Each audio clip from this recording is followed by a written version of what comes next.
All right. I am not inflating the numbers. I promise. No, not at all. Not at all. We're just making the go a little bit longer. All right. So welcome to. You're just a symbol now, Atlantean. Yes, I know that. Welcome to the second episode of the Stream of Consciousness podcast. I'm your wonderfully blindfolded host, the Atlantean. I have onto my left because I say my left because I'm not even facing the fucking computer screen right now, so he's technically on my left.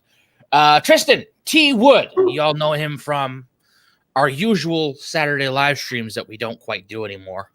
Yeah. So time's a bit. We don't have it. Yes. It's definitely a bit hard to coordinate when your only free time is the weekend. Yeah. Or when your only free time is the weekend and my free nights are on the weekends. Yeah. So, before we delve into the choice topic of the day, how's everything been going? With me? Just in general, yeah, In general, pretty good. I'm still alive, man. The coronavirus has yet to take me away. It's yet to take many of us away. Yeah. I don't know. Actually, I was talking with my manager at work. I had a meeting with her, after she got back from a trip in, February. And, she was sick, and then I got sick. And I asked her in another meeting, recently, it's like, are you sure you didn't have coronavirus? And she's like, I don't know. I don't know. So what do you think it was? It might have been. It could have just been the flu, but the symptoms didn't feel like the flu when I normally have it. So, it could have been the coronavirus. It might not have been. I wasn't very sick. I was down for, maybe, part of a night, Oh, yeah. I don't even think I think I called out to work, but, it was super quick. I was better the next day. I just hacked up mucus for the next 3 or 4 weeks. Yeah, actually, I don't think from what I've heard, one of the things that I know this isn't part of the stream topics at hand, but we're on it. One of the things that I've heard is really interesting. Suppose the supposed cases of flu are down. Yeah, I looked at it myself to see the figure. It's one of two possibilities. Coronavirus has somehow edged out the flu. And now we don't have the flu anymore. We just coronavirus. Or they're reporting flu numbers as coronavirus. And I think both situations are almost equally likely. So I'm not going to make. I'm not going to make too many bold claims. But you very well could have had some sort of natural selection where the coronavirus just bumped the flu out of the way, as the new seasonal virus. And it is a possibility. It's someone posted that on Facebook. It's the coronavirus. It's reports of flu are non-existent. Well, how much of that is the coof cough though? That's the thing. And of course, we got to be careful saying that. We might actually fucking get booted because somebody in the Google gulag might get pissed off. So or send us to the Google gulag, not so. From what I've heard, one of the things that I know this. What the fuck? Oh, are you watching us live? Sorry, I just went on Facebook and threw us a like because we're awesome. Yeah. All right. Is my camera on? Yes. Okay, because I can't see anything quite obviously. Woo. Yeah, you got this. Oh my god. So.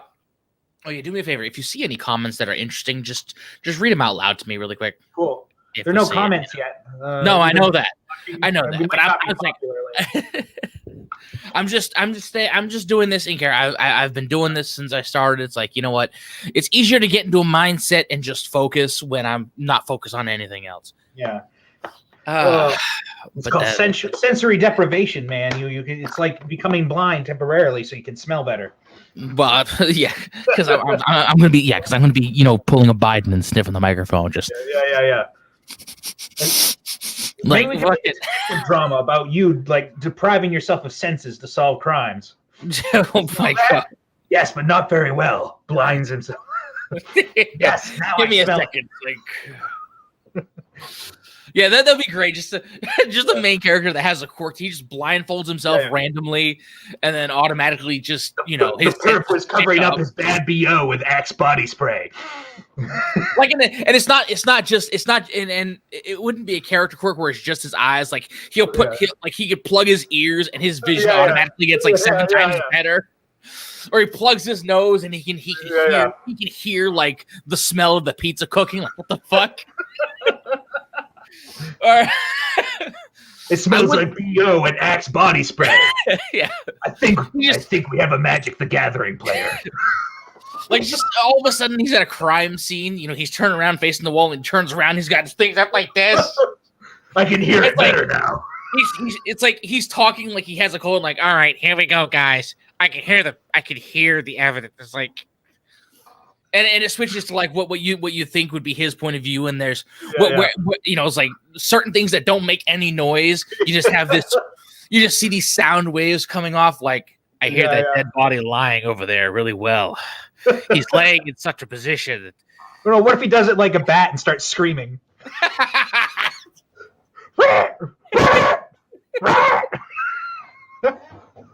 That would be fucking great. Oh yeah, like when all else fails, it's like an empty crime scene. Nothing's going on. Just randomly, he's like, ah! like the Dean scream. That yeah. Howard Dean, where art thou?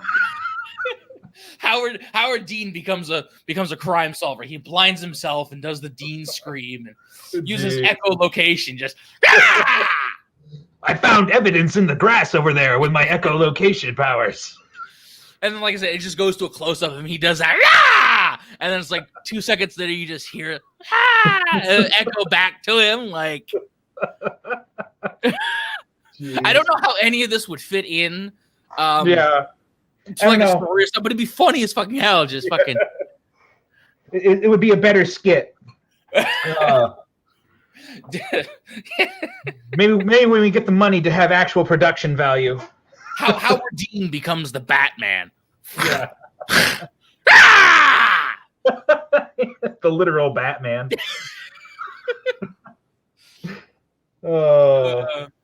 And then just for some reason you have AOC come out of nowhere with a blindfold on, looking like a fucking alien. Like, I don't know why. I saw a picture online. Just she had this goofy smile, just like, and I'm thinking to myself, can somebody just Photoshop her forehead over her fucking eyes? She'd look like an alien. She'd look like the fucking xenomorph. She's like, yeah. They do pick the pictures when she's like halfway through a sentence, so she looks like. I don't know. She wasn't talking. She was smiling. Oh, that was her smile. If I could find it, I'd have to dig for it on my Twitter profile, my Twitter feed. But it just looks like it. Like if you photoshopped her forehead over her eyes, all you see is her forehead with her hair pulled. Her forehead, her beady little eyes, and her fucking like this. So I'm just thinking, can somebody just Photoshop her eyebrows away, just bring her forehead down to right about here, so she look. I don't know. It's just what it reminds me of. Jeez. Fucking Dean Howard become. Oh my god. Yeah. I don't know why I thought of that. Just fucking Dean scream. Yeah, Howard Dean. I don't understand how the Scream ended his political career. Like, I mean, it was weird, but like, because it wasn't the Scream itself; it was the memery and the jokes that happened afterward. Yeah, like, this is one of those things. But you think that would make it more popular, right? Usually, that kind of shit makes you more popular. It's yes, but when people are making fun of him. Yeah, it's Saturday Night Live took it. The fucking Daily Show took it. It's like, oh my god, that's like one of those. You gotta remember too. Howard Dean was uptight, fucking pencil pusher looking.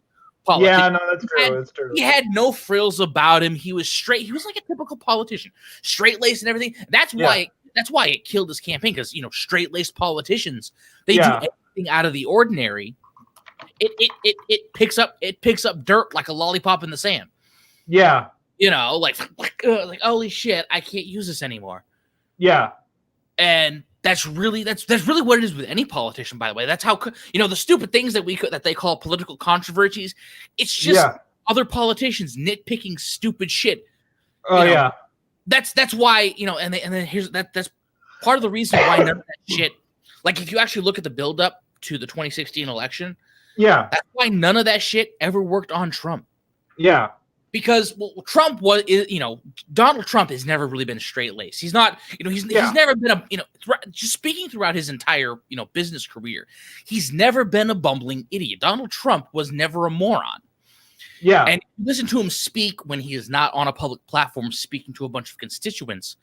He's very eloquent. He's very intelligent with what he says. Yeah. By the way, we got someone here. We got a comment. A friend of mine was there. It was the optics afterward that killed his career. He's also a collectivist tool, so who cares? LOL. It's Rowan Ginger Raven. There you go. Oh, Rowan, how you doing there? How you doing? That's what you said it was, right? Rowan Ginger Raven. Yes, she's a. Oh God, what am I trying to say? I'm trying a fellow creator. I want to say. Yeah. I was at an interesting political event, but like it was kind of a main political event. You remember when Paul LePage had that meeting where he talked about how people of a certain race show up in Maine and deal drugs and stuff, and like everybody. Oh yeah, because my dad dragged me there. I was visiting my dad. He's, I'm going to take you there, and you're gonna listen to both sides. I'm like, okay, fine. What do you mean you're gonna listen to both sides? Was this? I can't remember. He wanted me just to be there, right? Like. He thought I was like a hardcore Democrat when I've always been a centrist. He just thought I was a hardcore Democrat, so he was trying to change me. So Paul LePage, I was there when he said it. It wasn't as bad. He had a point to what he said, but of course the paper took it wrong and tried to misconstrue it. I mean, in a move we all know well today. Oh, yeah. Rowan says, I'm good. Sorry, you still have a migraine. Yeah, I'm kind of cheating. I'm looking a little bit. Okay, you cheating? I'm surprised you still have viewers. Well, I mean, occasionally I'm going to have to peek under the blindfold. No migraine tonight, dear. It's just the whole blindfold thing started back. I'm talking to her right now. Mm-hmm.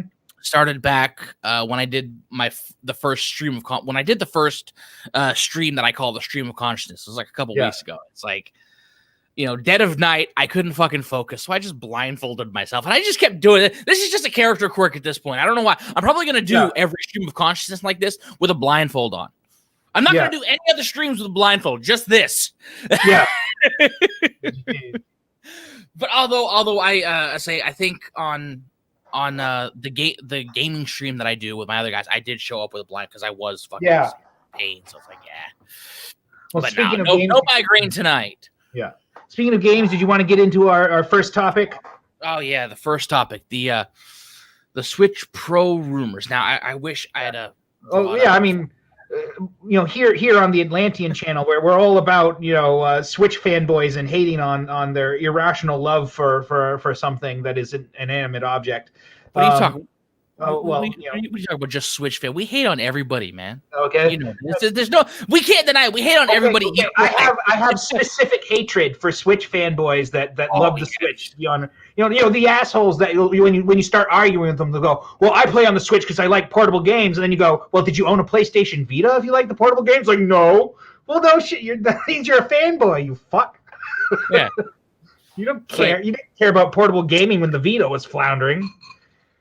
Isn't the Vita still going? It's just not supported by Sony. No, so it's pretty much dead. Sony just which is uncharacteristic because Sony usually supports things for 10 years, but they dropped support real early. Things suffered from. It wasn't going anywhere. Yeah, well, I mean, it suffered from stupid pricing, right? So it was $300 for the console, but you didn't get any storage with it, so you still had to buy a memory card. Oh yeah, that's right. And the memory cards weren't just like SD cards like they should have done. They were fucking proprietary, so they were stupid expensive. And they were slow, too. Like, those memory cards were fucking slow. So it's like, they just hobbled it from the get-go with proprietary bullshit. And, Yeah, it's... At least the Switch does use an SD card, but, like, given that Nintendo only puts 32 gigs of flash memory in the fucking thing, they can also suck a dick. They can suck a big, hairy, fat one. Yeah. Oh, and that brings us to the Switch Pro. It's like what people are expecting, right? Oh, God.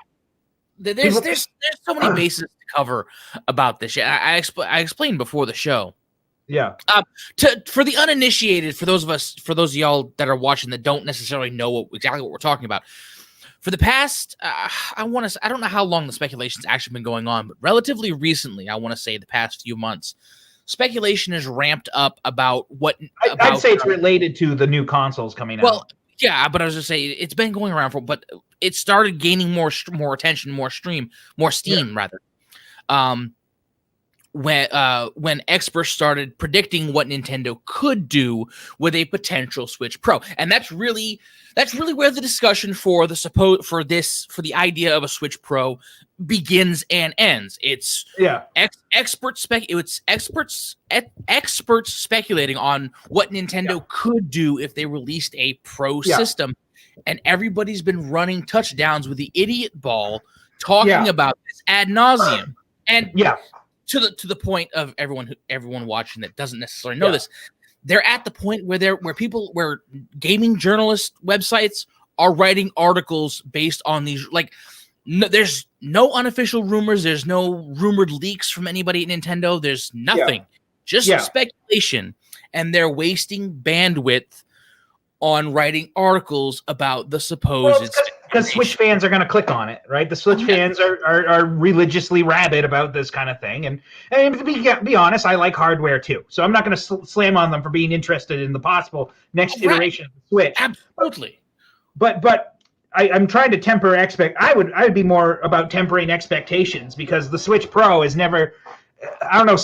What was it? Rich from UTech USA put out a video, said the Switch Pro is going to be a 4K monster. It's like, no, it's fucking not. This thing on its own is barely pushing 720. Yeah. Like, even when it's docked, it pushes. When it's docked, it pushes like what, 1080 out. What is it? P, 1080p. Right? Generally good frame rates, but I mean, if the games are meant for the Switch, they play okay. But if they're ports, then they play like shit. So it's not all ports are bad, but the ports look worse significantly. They look worse. They run worse. Yeah. One of the biggest ones that we can point to, Doom 2016, that was ported to the Switch, runs like ass. Runs like a snail going uphill in molasses compared to even a low end PC version. This is my GPD Win 2. This is the older one. The GPD Win 3 is coming out later this year, but this is the old one, and this one can actually run Doom 2016 pretty well. I mean, consider it's only a 720p screen like the Switch, but it is more powerful than the Switch. It's been proven that this is more powerful, but it does cost twice as much. So, granted. But, Michael Speckhart says, it's going to be all the craze, but honestly not worth it. Yeah. Honestly, I think a Switch Pro is going to be wildly improved, but, the biggest issue with the Switch is how slow the system is. And, what Nintendo goes with next is so when you make a portable video game system, and this is computer engineer talk because that's what I am, but his area of expertise. Yeah, not mine. His. Yeah. But you have to pick a chip, right? And you can't just put a bunch of chips together in a portable handheld anymore. You pick one chip that has all the ingredients, and unless Nintendo makes their own, which they're not because it costs a lot of money, or some other company makes it for them, they're going to pick something from somebody else. This is what they did with the Switch. They went with an NVIDIA Tegra chip that NVIDIA made. So really, when we start predicting the specs, we can just look at the market and go, well, these are the chips that are available. And then you got to look at the ones that are, you got to guess what Nintendo's going to sell the damn thing for. And guess at how much Nintendo's going to sell the new Switch for. Maybe $400, right? If that. Yeah. No, if we're lucky. Yeah, if we're lucky, it's going to sell for $400 or more. If the chip itself costs $200 and RAM for the chip costs another $50, then it's $250 tied up in just the basic electronics without any of the other shit like the circuit board and the buttons and the screen and all that other stuff. You know what I mean? So that's part of the other issue with the Switch is the lower quality components are because of how much the internal components cost. So Oh no, keep going. I don't want to interrupt. Well, you know, like how the Switch has the plastic on the Switch breaks if you use the thing too long and it heats up enough, and like that's all because Nintendo's chinsed out on those parts because the internal parts cost a lot. So, you know, it's gonna be an issue. Like, yeah, the Switch Pro is probably gonna be a lot more powerful than the Switch, but I'm gonna be almost willing to wager it's not gonna be more powerful than the PlayStation 4.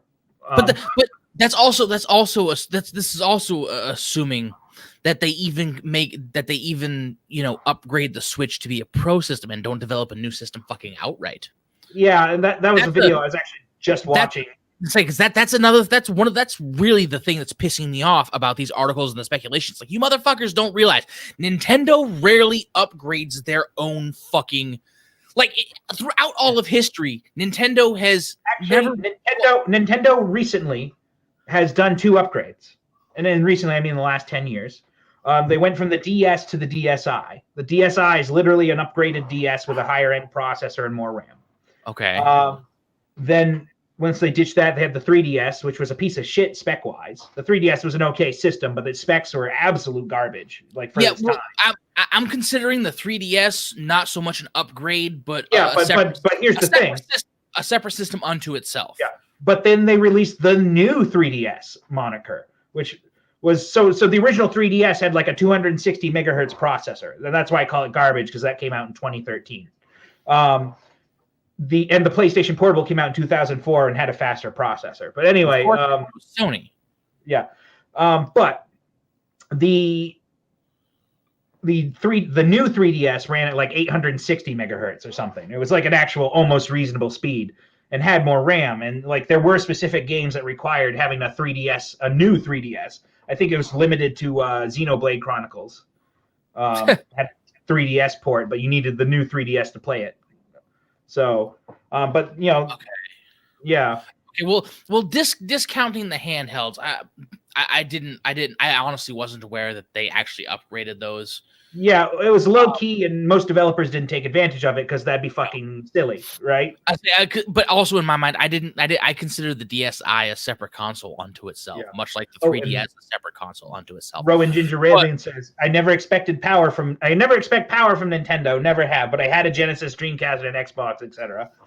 Nintendo had power a long time ago. But that was more the point I was going to lead into, barring the 2 exceptions with the handhelds, because they've always upgraded their handhelds. Yeah, you know, they technically the Game Boy Advance SP was an upgrade of the Game Boy Advance.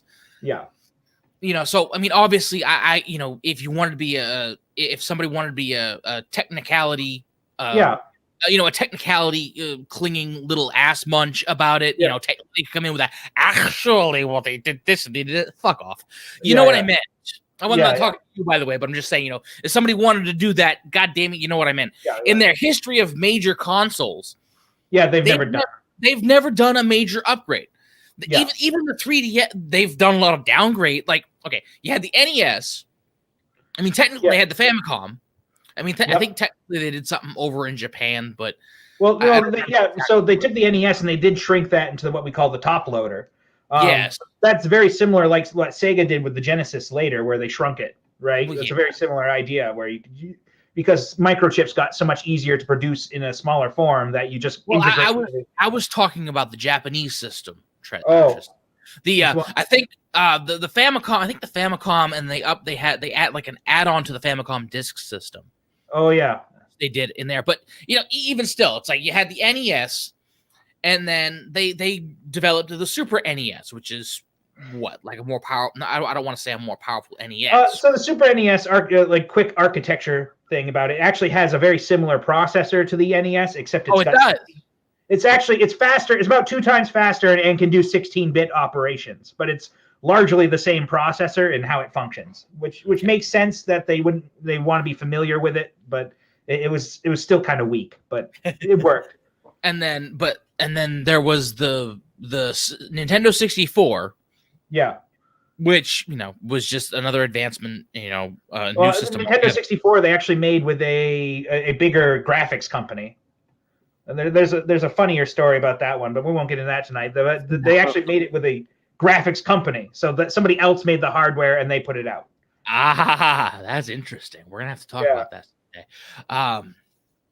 But it's like all throughout Nintendo's history, most of their major consoles, they've never actually given an upgrade to. They've done add-ons. I think I think the closest thing that they did to an upgrade for one of their actual consoles was the Wii U, and even then, that was hashed out as a new system. Yeah. But then you have the GameCube, then you have the Wii, which is effectively 2 GameCube processors slammed together in a machine to run DVDs. Oh, it's not even that, man. It's it's basically they added 64 megs of RAM, and then they upped the processor from 400 to 700 megahertz. And I don't didn't they overclock it basically?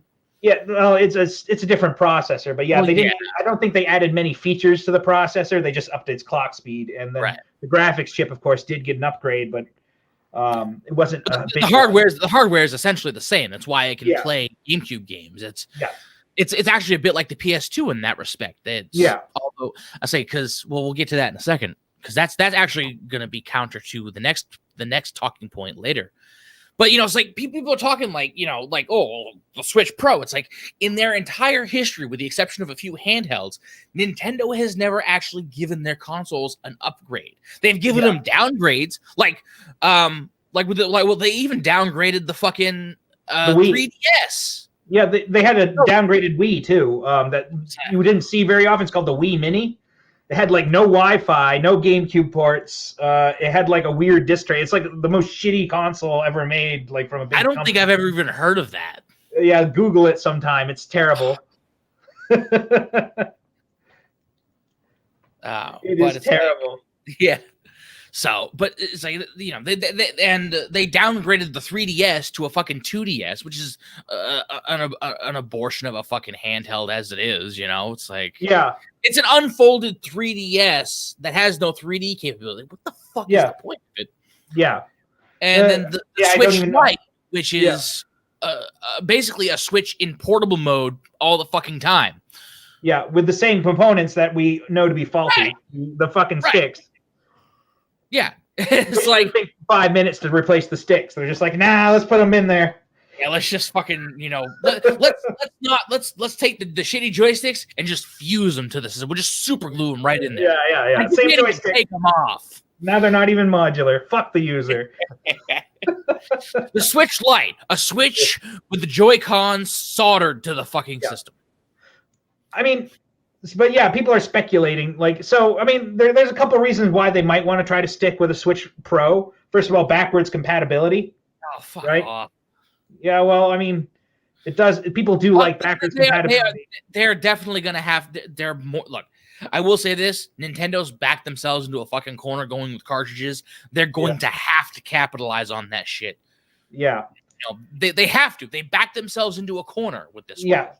Now, let me just say, if I were Nintendo, I would be trying to partner with a cell phone company and try to get them to make the system for me. Dude, Samsung, can I have your fucking your Exynos whatever? Give me one of your old Exynos chips and I'll slap it in a portable and we'll call it good. And Samsung would probably be like, yeah, bro, what up? Here you go. You slap it in a portable. Samsung probably even give you the reference design, so you don't even need to design the PCB. And then you just. And hell, maybe they'll even design the whole thing for you for certain licensing fees. And it's just that would be the easiest.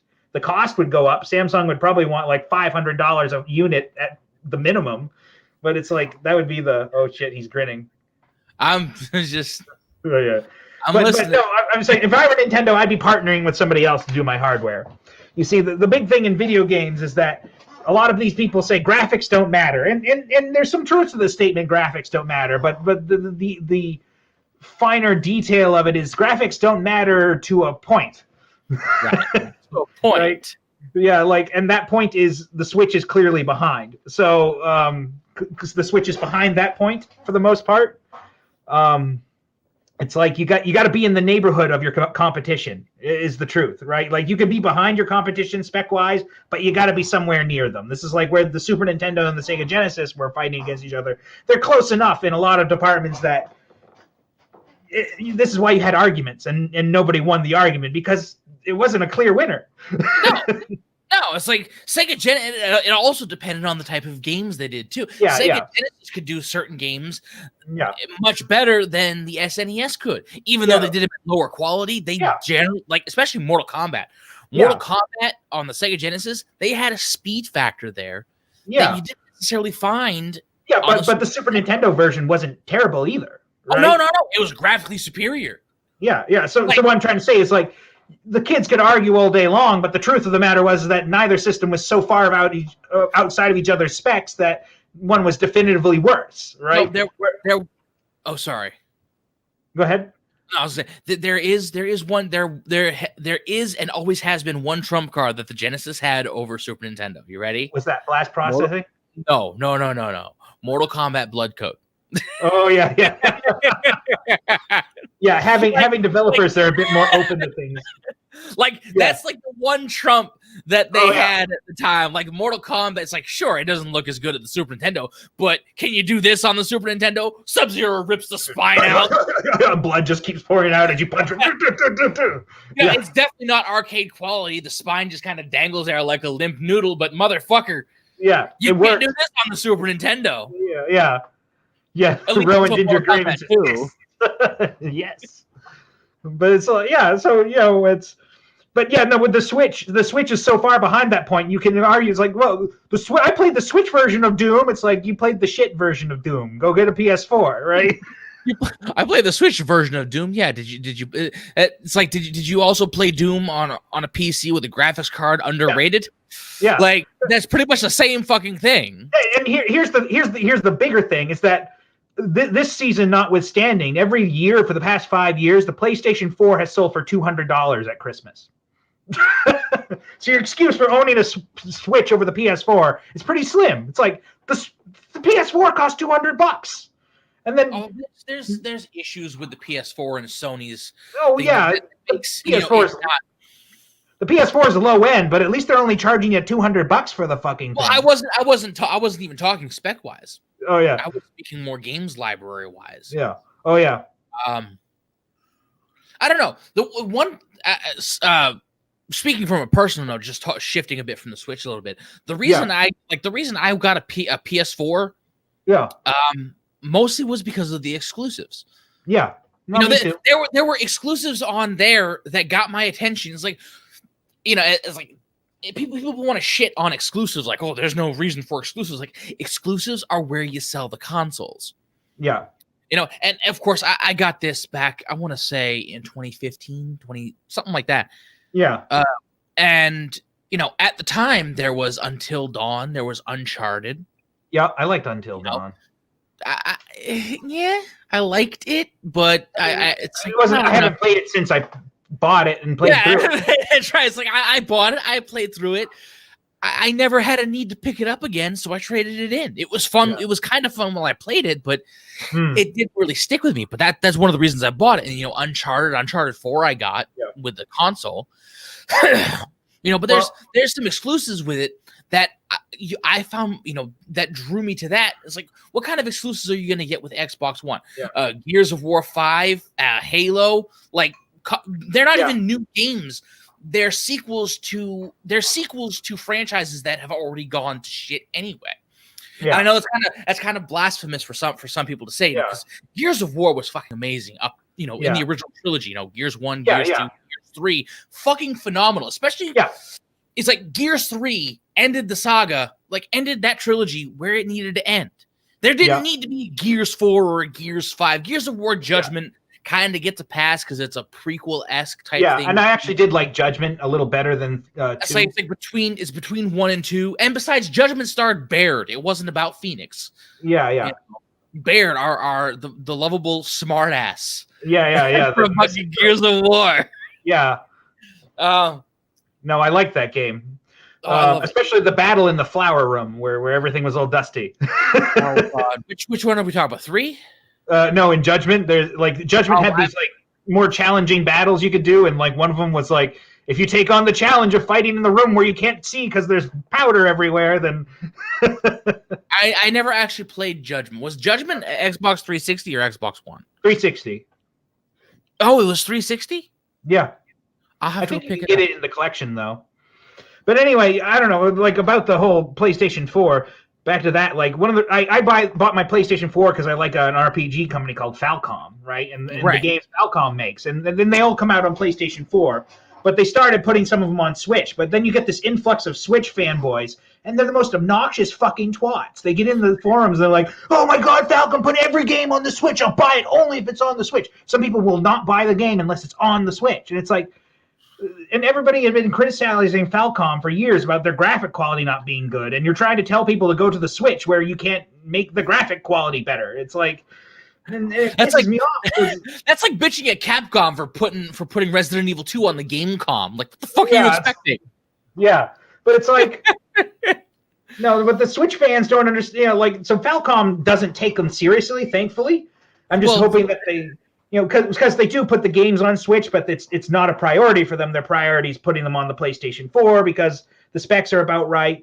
Their big intention is to get the game onto Steam as well, right? Because they were one of the first Japanese companies to let their games on Steam, and then they realized that once their games are on Steam, they make a ton of money. So they do primary the PS4, and then usually whoever localizes it for English has it ported to Steam as well. So it's like, it's a good company so far, but what I'm worried about is like they listen to the Switch fanboys and put their fucking shit out on the Switch.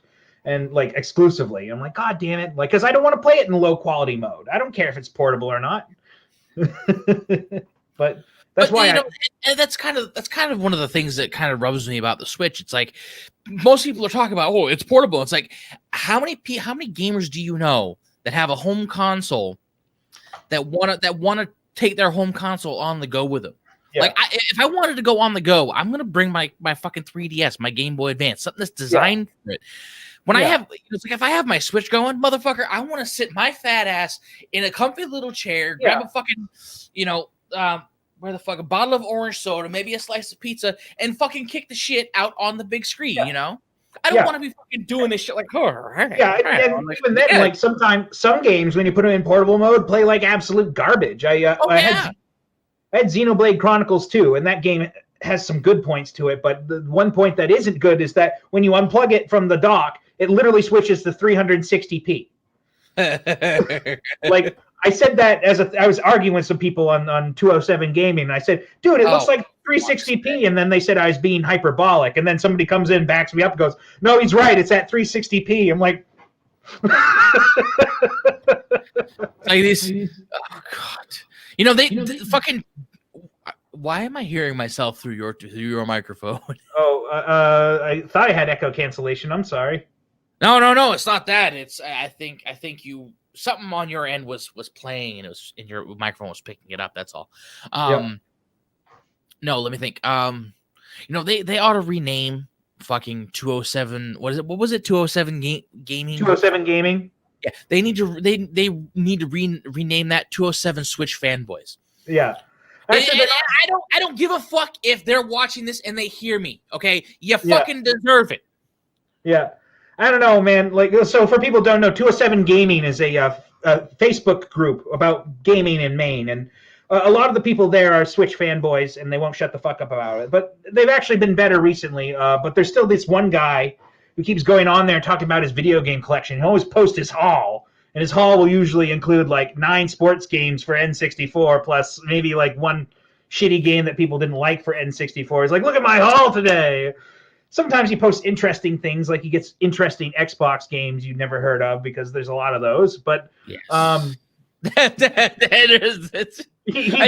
just clicking what you just said. Like But he posted a couple days ago where he was bitching about like collecting how people are gouging prices for games now, and I flat out told him, and he didn't respond. Of course, I said, maybe you should come back and think about why you're collecting video games, and And then I said, well, I don't collect video games anymore because I decided I wanted to collect my games to play with friends, and then that's why I buy flash cartridges now for the most part, not for the entire part, but for the most part, I buy flash cartridges because I don't need a fucking giant collection of games hanging around. Listen, I think I know exactly who you're. We're not gonna say anything. No, we're not mentioning names. But I think I know who you're talking about. Yeah, I think he's on the spectrum too, so he doesn't really understand. But like, I'm not gonna go that far. I'm not gonna. But at the same time, like his parents aren't stepping in and like going, "Hey, maybe you shouldn't just buy things to own them for value." Like that's not. And I said, if you keep buying things to own them for value, you're gonna end up like a hoarder. Yeah, you're gonna end up perpetuating the cycle. It's like I buy things for value. Well, why are you complaining that trying to collect retro games is more expensive. You're a collector. That's why they're expensive. Yeah. Like half the reason rare games are hard to find on the market is because I'm willing to bet a lot of them are, and I don't mean, like genuinely, I'm not talking, like extremely rare, like fucking Nintendo World Cup or Nintendo World Championships, like limited edition card. Those things are fucking genuinely rare. I'm talking games that have no, like Splatterhouse. That has no reason to be as expensive as it is, or as it's hard to find as it is. Actually, you know what? I'm gonna tone that down a little bit, because Splatterhouse 2 and 3 are genuinely good games. So I can understand why people aren't willing to part with those. I'm gonna tone that down a little bit. I don't think they made as many copies as you think. You know what I mean? They probably made a few. I think they sold quite a few. It's just I think yeah. Oh, they were well known. They were well advertised and everything. They were advertised in fucking magazines and everything. So I don't believe that they're genuinely rare. I think it's more of a case of people really aren't willing to part with them. Yeah. You know what I mean? Yeah. And add the fact that I'm sorry, I don't mean to interrupt. Oh yeah, no, I just wanted to say that. Go ahead, you first. Oh, I was going to say, and also add in the fact, I think we might have been going to say the same thing. Add in the fact that reproduction cards are now a big fucking thing. Oh yeah, repros are nice, and it's a good way for people to own the games without having to own the free thing. But that's also that's also exacerbating the problem. Yeah. Me personally, I don't want a reproduction card unless it's a game that was never released on a cartridge, like. Oh shit! Like Star Fox 2? No, that wasn't released at all. What the fuck are you talking about? Yeah, but you can buy it on a repro cart, but they actually have to cannibalize other games with a Super FX chip. But yeah. No, but I was gonna say, like my Splatterhouse 1 Paku Graffiti game. That was never released in the US. Yeah. Someone basically has to make that a reproduction cart to put on an NES cartridge. Yeah. Play. But there's another thing I that kind of changed my mind a lot, and that was I was watching Jay Leno's Garage on YouTube, and Jay Leno has a massive car collection. Oh, yeah. But it's one thing what Jay Leno does differently than another collector is that he's in it to preserve history. He preserves his cars. He fixes them. He's got a lot of information on a lot of his rare cars, and he shares it with people on YouTube. Right? He's a good collector. He's preserving something. He's not just in it to collect. He loves cars, but he's also in it to preserve it, and so people know about these things. I learned a lot about some interesting cars because of Jay Leno and his collection. And he's sharing it. You'll find a lot of these video game collectors. Not all of them. There's a lot of good ones on YouTube, but they just collect to have a fucking shelf full of video games. Right? They're not sharing shit with anybody. There's some people who have rare cartridges that people would love to have ROM dumps of, but they're so selfish that they wouldn't ROM dump it for the life of them because they're like, well, fuck you, it's mine. It's like it'll devalue the cartridge. No. Yeah, it'll ruin the value of my cartridge if these are the selfish collectors. And I think a lot of the people who are trying to collect on the small scale are the selfish type because they're not in it to share things. They're not in it to, like I said, they're in it to have something of value. Do you think ROM dumps actually devalue physical copies, or do you think they enhance them? This is a genuine question. That's a good question. I'd say I lean towards enhance, but I could be biased. I mean, I don't own a cartridge rare enough that needs to be dumped, but. Well, I'm not even talking about rare cartridges. I'm just talking about ROM dumps in general. Yeah, I mean, like for the majority of games, do you think that having ROM? This is something I've genuinely been kind of. I'm fucking Porky Pig over here. Why'd your mic kind of went weird for a second there? It's kind of weird at the moment. I don't know what happened. It tilted down. Okay, now you're better. This fucking Jesus Christ. The microphone is good. The microphone stand itself is kind of shit. Yeah. Because if you don't have this set up in the right way, it'll do this. Yeah. And that's exactly what it is.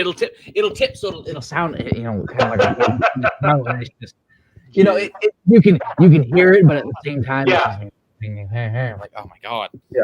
But anyway, do ROM dumps devalue a game? I'd say no. do you think that they like, well, I say devalue. I mean, like, do you think they would diminish the emphasis people would have to buy a physical copy, or do you think it makes people more likely to want to own a physical copy? I have a few examples. Like, have you heard of the game Earthbound? Yes. So there was an NES game that the fans dubbed Earthbound Zero later, but some fans set about translating the original game Mother as a fan translation, but then they heard that there was an official translation somewhere, right? And the community got together $1,000 and paid the guy who owned the cartridge, and they took possession of the cartridge momentarily and then dumped it. Really? Right? Yeah, and that's where Earthbound Zero came from. Really? Nintendo has since re-released it as Earthbound Beginnings because we can't name the thing that fans have dubbed it because fuck fans. Yeah, but, that's because Metro, Samus Returns compared to another Metroid 2 remake. Yeah, no, like friggin' Earthbound Zero sounds way better than Earthbound Beginnings, but whatever. Fuck Nintendo. Like just the shit on their fans. Like the Earthbound fan base is a good fan base, and they're just like, fuck you guys, we hate you. But anyway, on more than one occasion, they told the Earthbound fan base to go fuck themselves. So anyway, but the fan base. Well, this is why the Earthbound fan base is great. They got together like $1,000 and sent it to the guy who owned the cartridge. The guy who owned the cartridge let them dump the cartridge. So there was an English version of this game ready to play. So they paid the guy $1,000 just to dump the cartridge? Yes, but everybody pooled their money. Well, yeah. I mean, I gather that, but it's like, wow. The guy got something of value. The fans got something of value. And then what the fans did, they made the game available for free, right? They just put the ROM on the internet. They're not even making reproduction cards of it. I think some people ended up doing it eventually. Some people probably are. But no, yeah, you're right. Most people aren't. But it's, I played through that Earthbound Zero before they put it out as Beginnings. I played through Earthbound Zero and I enjoyed it. And the fact of the matter is because at least that collector was willing to, it was for a sum of money, but he still was able to it's like, fine, you know what? People should be able to play this. And they did. And it was a good move, but like there's probably some and I don't think it diminished the value of that cartridge. People want that cartridge and it has since disappeared. I just think he sold it to somebody else and like that person isn't saying that he owns it, but I don't think that diminished the value of that cartridge at all. I think the Earthbound Zero cartridge is probably worth a lot. Worth a lot more now that people know what's on it. Yeah. Because it's a famous prototype. Right. What's famous about it is that Nintendo had translated the whole damn thing. A guy named Phil Sandhop had translated the game for Nintendo with a couple assistants, and he's in the credits and everything. And Nintendo decided not to release the game because it would have been an expensive cartridge. It would have come at near the NES's life cycle, a few other things. Probably they didn't think RPGs would sell well, so they didn't release it. Right. They've always thought RPGs wouldn't sell well. Yeah. So. Even Square Enix thought that shit until, fucking Final Fantasy VII pretty much lit the world on fire. Yeah. That's not to say that JRPGs weren't popular, through the 90s. Yeah. But they weren't what you would call mainstream. And that's definite. That's a definitive fucking fact. Yeah.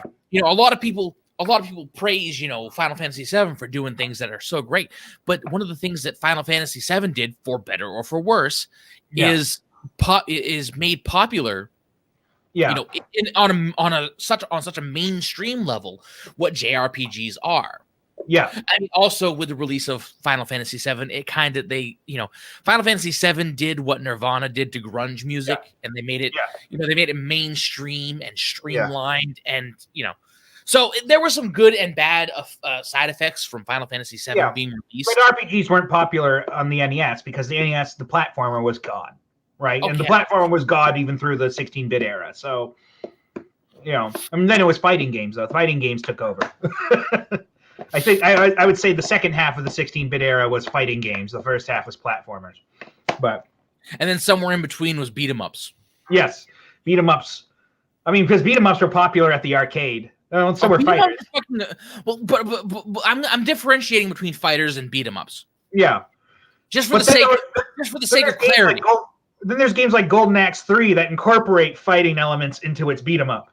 Well, I mean, you can fight each other, yes, but no. Literally, Golden Axe 3 has moves like a Mortal Kombat game.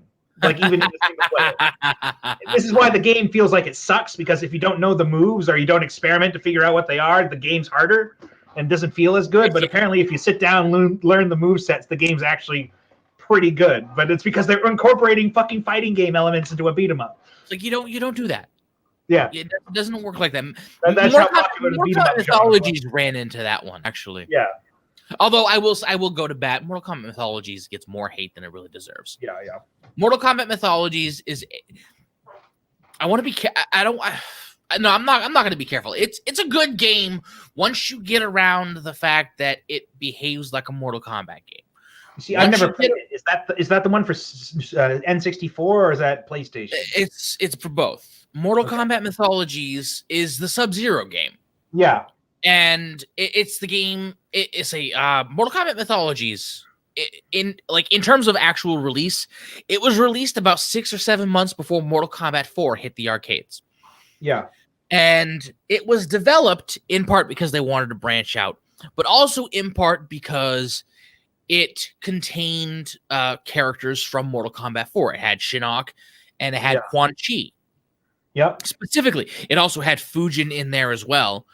But the two of the pivotal characters from Mortal Kombat 4 got, were pretty much introduced in Mortal Kombat Mythologies to more or less say, hey, these two characters existed at this point well before the Mortal Kombat tournament, well before, the first Mortal Kombat game, which was, everybody knows the 10th Mortal Kombat tournament.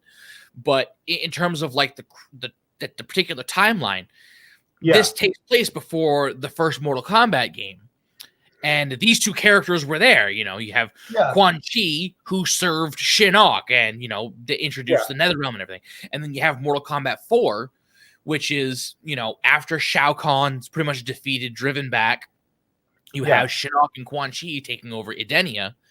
And that's where Mortal Kombat 4 takes off. That's where Shinnok comes from. That's where the whole amulet bit comes from, Yeah. And that was what it was more or less for. It to a certain extent, it was to introduce, those two characters in a timeline, pretty much to span across the entire timeline. It's like, hey, this can actually happen. And it also further expanded on the Elder Sub-Zero's story. Yeah. Albeit very, very loosely, it more or less put, Mythologies did a lot when you really consider what, at the time of the Mortal Kombat, the Mortal Kombat games, there was, not counting Ultimate and Trilogy, there were really only 4 mainline games. Yeah. The story was, loosely defined, and there were certain elements that you just kind of knew were there, like Scorpion, killed the older Sub-Zero, but it was never really explained why. Yeah. Mortal Kombat Mythologies does a lot of that. It explains why it eventually introduces the main villains of 4, which is Quan Chi and Shinnok. And it also built on the Elder Sub-Zero's affiliation with the Lin Kuei and how, his standing in that clan. And he was one of the best warriors in the clan. It also built on not necessarily how Scorpion and Sub-Zero became enemies, because, those two clans always hated each other. Yeah.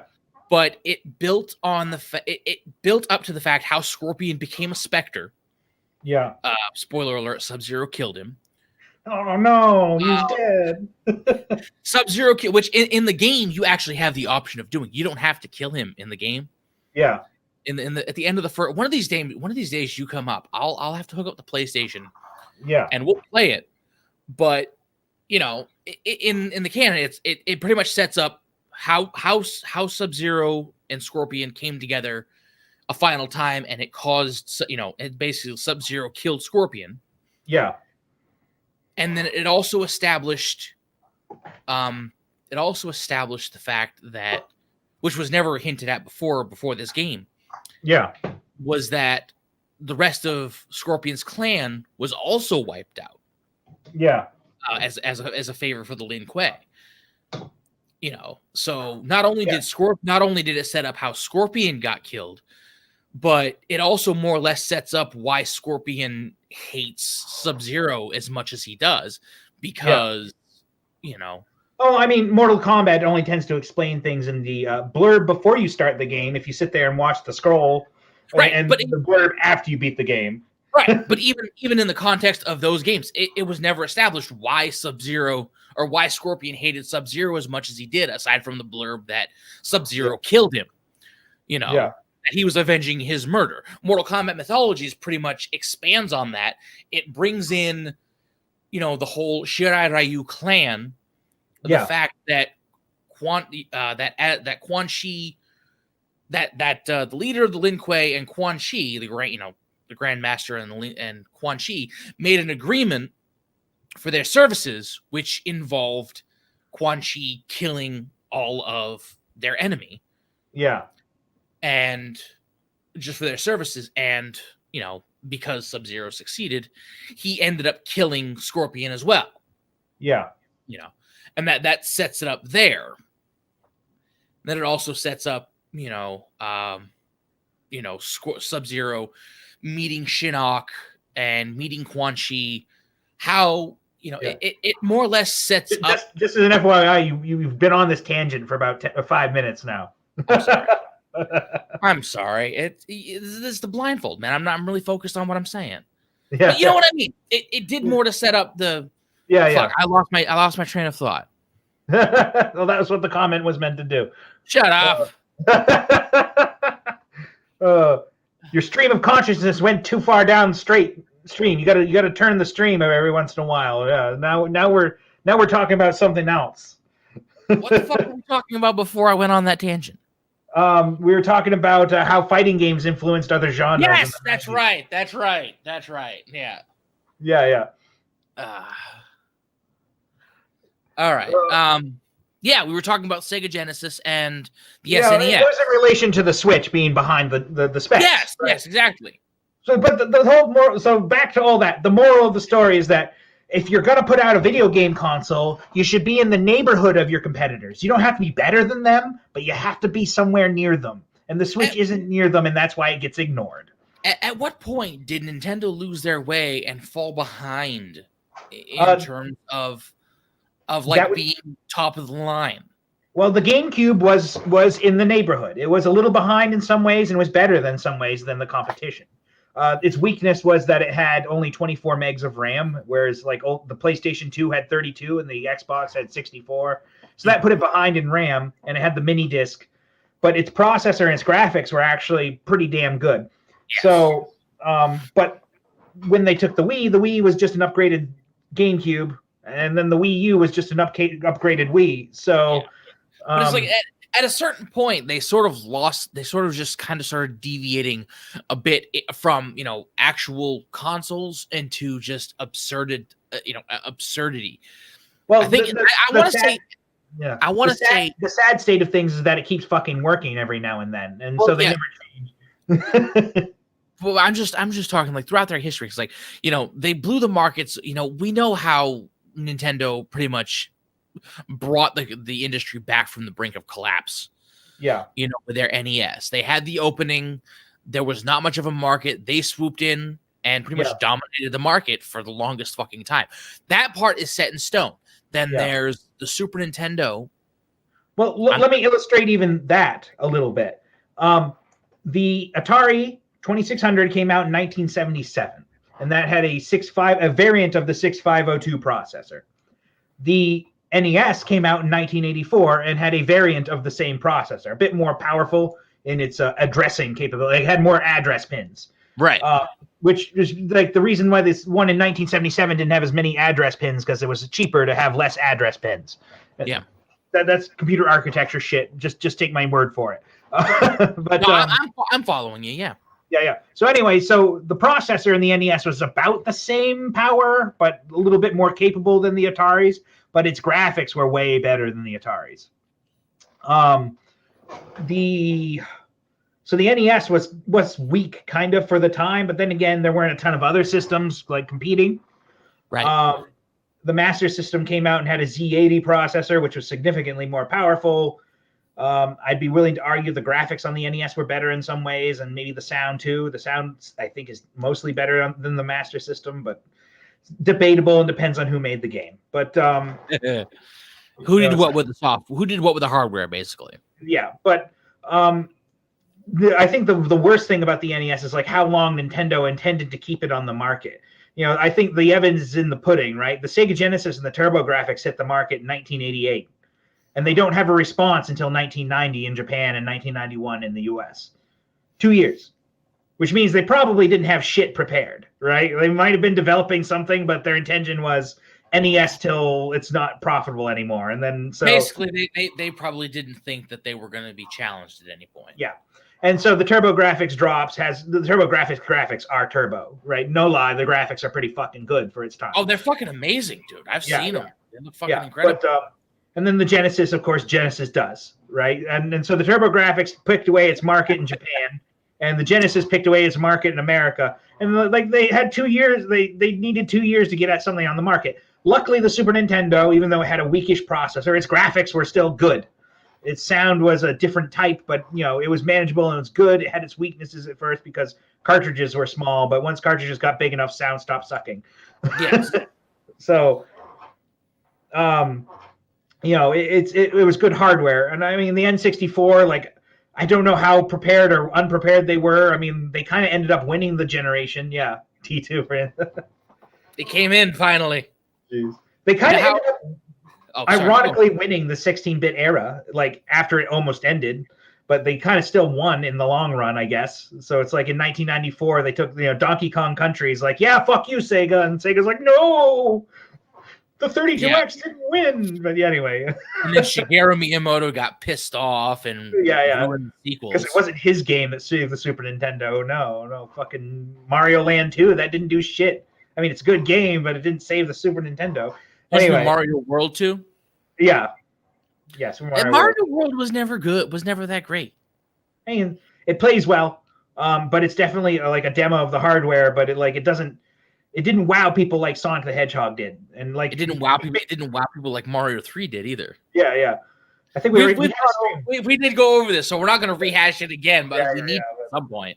Super Mario World is a terrible game and should never. No, it's not that bad. Anyway. No, it's not that bad, but it's close.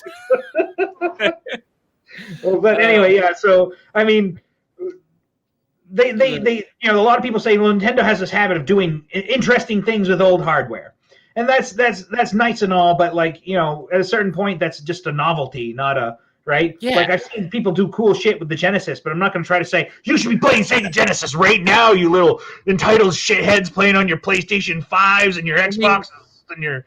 Think of this. We've had there have supposedly been people figuring out a way to play Doom on like fucking the Game & Watch, for God's sake. Yeah. It's like, okay, that's great, but it's an interesting side note. Yeah.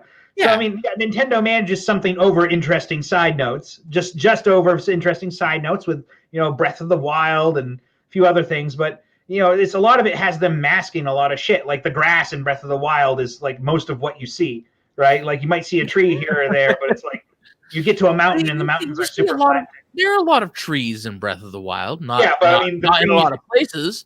Yeah, it's a lot of grass, a lot of trees, and then you get to mountains, and there's some interesting set pieces. Like you get to the place where the dragons fly around. That's really cool. One day I was wandering around. I went on top of a mountain. I'm like, look, it's a spirit pony, and I jumped on the spirit pony and I rode around like, yeah, spirit pony. And then I get to the stable, and the stable guy's like, fuck you, I'm not taking that. Like, I will say this for Breath of the Wild. Even though some of the things are barren when it comes to the overworld, they put a lot more time and effort into the AI, into the behaviors of the creatures, into the elements of the world. Yeah. But you can set the grass on fire at any fucking moment you want, and the wind will carry it. Like that is fucking incredible. I have rarely seen that kind of shit in a modern video game. Yeah, and that's how Nintendo. This is how Nintendo makes its buck. They make the details matter, but the fact of the matter is that they could make those details matter on anything else better. right? Like they made it on a PlayStation 4, God forbid, a PlayStation 4 or an Xbox or something that's not a Nintendo console. The game experience could have been better. It could have been. Right? A lot of people say, no, it wouldn't be better on the hardware. It's like, no, if Nintendo didn't have to spend time and money dicking around making a piece of hardware, and then, just like, hey, buy a PlayStation 4 dev kit and make the game for that. Oh, they would have fucking field days. Yeah. It's like they would have games blowing out the likes of fucking God of War and shit. Yeah.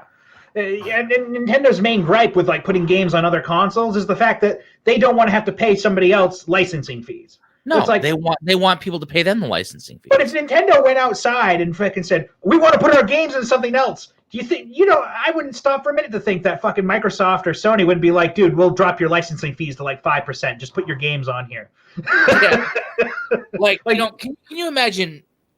Oh, fucking hell. They could totally get a sweet licensing deal from somebody. Oh yeah. They just probably didn't try, and they're so set on having their own hardware. I don't think there should be a next Switch because Nintendo, whatever hardware Nintendo puts out, it's not going to be good enough. No, it's not. It's not going to be good. It's the core of the problem, no matter what the hell they put out. And we had Michael Speckart say, it's going to be all the craze, but honestly not worth it. Right. Nintendo could put out a Nintendo branded turd with Mario in it, and it would still sell, but it doesn't mean it's amazing. You remind me of Tommy Boy there. Yeah. I could put this turd in a box, put a guarantee on it. Guaranteed to smell for at least 4 weeks. But it's like, I'm thinking of this is like because I went into a rant over this, and I intend on going into a fucking rant over the state of the gaming industry. Yeah, because the gaming industry is fucking. Let's be real. The industry is on its way, is on a fucking downhill spiral. Yeah, the industry itself, and what actually started this rant was the bit about the Switch, because one of the I was in our group chat with our my other channel. Yeah, our other channel, and it's like he posted a link about the Switch rumors, like thoughts. I'm like, yeah, my thoughts are this. It's a fucking rumor. There's nothing concrete about what's going on. It's all speculation.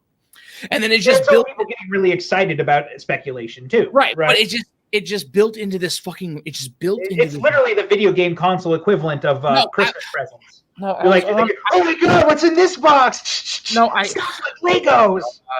Never mind. Sorry, go ahead. No, it's fine. I didn't mean to. Sorry, I interrupted you. No, it's fine. It's fine.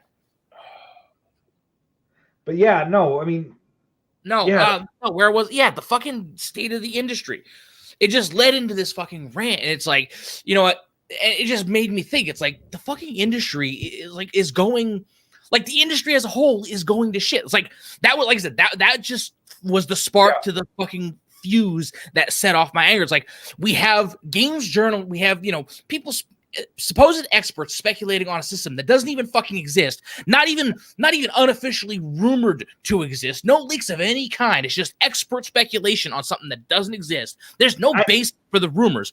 I do have evidence. I do have specific evidence that I collected, and that is Nintendo is hiring somebody, or at least a while back they were hiring people to write drivers. Right. But which indicates some sort of hardware project. Right, but I'm speaking in terms of what's going on. Nintendo isn't going to fucking say anything to these people anyway. Yeah. So it's like, we have these journalists speculating on nothing. Yeah. We have experts speculating on nothing. We have journalists taking that speculation on nothing, making nothing articles about it. Yeah. We also have games journalism, quote unquote, games journalism. Hold on. Let me turn my camera back on so I can go into a rant here. Quote unquote games journalism, like Kotaku and fucking Polygon. We have actual games journalism getting a fucking swirly in the outhouse because places like Kotaku and Polygon and Comic Books Resource want to take their slacktivists with their half-shaved head and their rainbow-colored hair and shitting on three fucking quarters of the gaming community because their view, because for some reason they're so basically because whatever's in gaming out there offends their delicate navel cavities to the point that they think they can tell us what's wrong, even though they don't fucking understand what's in gaming. Plus, we have other games. We have, the industry itself putting out Jiminy Cockthroat in the form of fucking, Shadow of Mordor, Arkham Creed, fucking Watch Dogs Legion bullshit going on with every fucking modern game needing to have, open world cockthroat bullshit, fucking Ubisoft, every game coming out is either a sequel, a fucking reboot, a fucking remake, or, barring none of that, it's following the same bullshit open world mechanics that are garbage. That's including all of the good games, by the way. The God of War was a fucking just the past like 2 or 3 years we can count it. God of War was a fucking soft reboot that was turned into open world. There was Red Dead Redemption 2, which was a sequel to a 10-year-old fucking game, which itself was a sequel to about a 7-year-old game, which, a little sidebar, Red Dead Revolver is a really fucking kick-ass game. By Rockstar. That was a predecessor to Red Dead Redemption. So fucking play it. But, it's like we have RDR2, which was, more of the same, but built on the shitty Grand Theft Auto 5 system where the character controls like he's fucking drunk and has schizophrenia and is fucking, ham fist, it's like his hamstrings got some damage on there. So you have that shit. Plus you have, where was I? I said God of War. Yeah. I said Red Dead Redemption. Then you have, other remakes, Resident Evil 2, your Resident Evil 3s, which aren't necessarily, they're just rehashing what was done before. Then you have fucking, every Call of Duty every other fucking year. You have Ubisoft shoveling out their Assassin's Creed bullshit, which has been declining since the second I've actually been playing Far Cry 5 with a friend and not hating it. But Far Cry has been a somewhat good series. But even discounting the fact that some of these games might be good, most of them are sequels, they're reboots, or they're lacking originality, or just straight up remakes. And even barring all of those, if they're new IPs, they're still following the same garbage mechanics. Crafting. Ghost of Tsushima, open world. Crafting open world. Zero Yahtzee from Zero Punctuation lovingly called it Jiminy Cockthroat, and it's fucking hysterical how he said it, but it's really on point. Because he created Spunk Gargle Wee Wee for modern military shooters. He talked about this in his Ghost of Tsushima review, and I love Ghost of Tsushima, by the way. It is a fucking phenomenal game, but you cannot discount the fact that it is built on garbage fucking mechanics. I got through the intro and I was super disappointed because I went in there blind thinking I'm going to play this game. I'm going to go in blind and give it my best chance. It drops me into an open world. I'm just like, well, that's the thing. It really is worth playing. But even the fact that it is the best game, it falls into that, Arkham Asylum, Shadow of Mordor, open world cockthroat bullshit where there is no fucking genre to be had. It's all just an amalgamation of shit. And that's what it's been since, the last part of the fucking 360 generation. All of this fucking generation has been mostly contaminated by open world syndrome shit. Like in Far Cry 5, the reason I've been enjoying it is the sound design is great, the story's great, but the mechanics are the same old worn out fucking mechanics. But exactly. Far Cry 5 is a phenomenal game. It is a lot of fun, but it doesn't overshadow the fact that it's built on garbage mechanics that have been infesting the system, infesting the industry since the end of last generation. It started with Skyrim, and let's not even talk about what other genres have happened. Survival horror doesn't exist anymore. Role-playing games don't fucking exist anymore. What was the last survival horror you could think of? Like fucking Dead Space 2, maybe, right? No, I'm not even gonna call Dead Space survival horror because it doesn't fit the tropes. I think we'll argue about that in another stream. We'll get to that in a second because I've been thinking about this too. But in terms of like true survival horror, the last survival horror game that I played that fit that mold, oh god, I couldn't even tell you. Yeah. But it's like survival horror doesn't really exist anymore. RPGs don't really exist. RPGs aren't RPGs anymore. They're that's why I play Falcom games because they are like core RPGs. But just in general, mainstream games coming out they're now. Not mainstream. They're highly not mainstream. I know that. Let me finish, dude. Okay, sorry. Oh, I'm on a roll. I was like, I'm trying to fucking think here. Sorry. It's like, RPGs don't really, most of the games that we get that are labeled as RPGs, they're not RPGs. They have quote unquote RPG mechanics, which is a lazy ass way of saying, hey, this has a very strict story. You play as a character that you don't get to make up. You don't get to choose what he does. He has certain motivations. He has certain things and certain that, but you do get to choose his skill sets and you do get to level up. So RPG mechanics for the win. No, motherfucker. A role-playing game is something like Daggerfall, is something like Morrowind. Okay. I would say it's something like Oblivion and Skyrim, but they started teetering more towards, your character is like this and you only get to choose what he looks like and all that shit. Yeah. So, RPGs are fading away. Survival horror hasn't been survival horror since Resident Evil fucking 4. And y'all can be, anybody watching this later on can be mad at me all you want. I'm fucking saying it. Resident Evil 4 wasn't survival horror. It was a deviation into action horror. Not to mention it revolutionized shooter games for better and for worse, which sort of led to the whole cover-based shooter bullshit that manifested throughout a good portion of the 360 life cycle with Gears of War and that bullshit. Never mind the fact that Resident Evil 4 has been ported to every goddamn system short of the fucking Game Gear in the past decade and a half. Yeah. So that's two genres already. By the way, Lane, I've been licensed to make the Game Gear port of Resident Evil 4.